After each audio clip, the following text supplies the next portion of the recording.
একযোগে 2 কোটি আধার নম্বর বাতিল করল ইউআইডিএআই। তালিকায় আপনার নাম নেই তো? দেশের সক্রিয় বহু অস্তিত্বহীন ব্যক্তির আধার কার্ড, যার ফলে বহুবিধ সমস্যার মুখে পড়তে হচ্ছে বিভিন্ন পরিষেবার ক্ষেত্রে।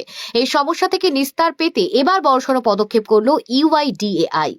এক লপ্তে বাতিল করে দেওয়া হলো 2 কোটির বেশির আধার। বুধবার কেন্দ্র জানিয়েছে, সরকারের হাতে মজুদ তথ্যে স্বচ্ছতা আনার লক্ষ্যে 2 কোটির বেশি আধার নম্বর বাতিল করা হয়েছে। কাদের আধার বাতিল হলো? না, কোনো জীবিত ব্যক্তির আধার বাতিল হয়নি। যে 2 কোটির বেশি আধার নম্বর নিষ্ক্রিয় করা হয়েছে, সকলেই মৃত। কেন্দ্রের রেজিস্ট্রার জেনারেল, রাজ্য সরকার এবং বিভিন্ন কেন্দ্রীয় মন্ত্রক থেকে প্রাপ্ত মৃতদের তালিকার সঙ্গে মিলিয়ে মৃতদের ওই তালিকা তৈরি করা হয়েছে। সেই তালিকা মিলিয়ে 2 কোটি আধার কার্ড বাতিল করার সিদ্ধান্ত নেওয়া হয়েছে। কেন্দ্র জানিয়েছে, এখন যেসব আধার সক্রিয় রয়েছে তাদের মধ্যে কাদের মৃত্যু হয়েছে এবং মৃত্যুর পরও কাদের আধার কার্ড এখনো চালু রয়েছে সে সম্পর্কে নির্দিষ্ট তথ্য মাই আধার অ্যাপের মাধ্যমে ইউআইডিএআই কে জানানোর জন্য সাধারণ নাগরিকদের উৎসাহিত করা হচ্ছে। কারণ মৃত ব্যক্তির আধার সক্রিয় থাকলে সেটার অপব্যবহার সম্ভাবনা থাকে। তবে 2 কোটি আধার নম্বর বাতিল হলেও এখনো বহু মৃত ব্যক্তির আধার সক্রিয়।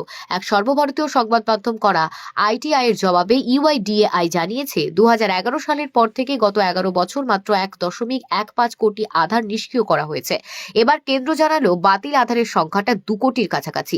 এই মুহূর্তে আধারকে নাগরিকত্বের প্রমাণপত্র হিসেবে গণ্য করা না গেলেও প্রায় সমস্ত সরকারি পরিষেবায় আধারের মাধ্যমে পাওয়া যায়। আবার আধার ব্যবহার করে অন্যান্য সরকারি নথির কাগজটাও কঠিন নয়।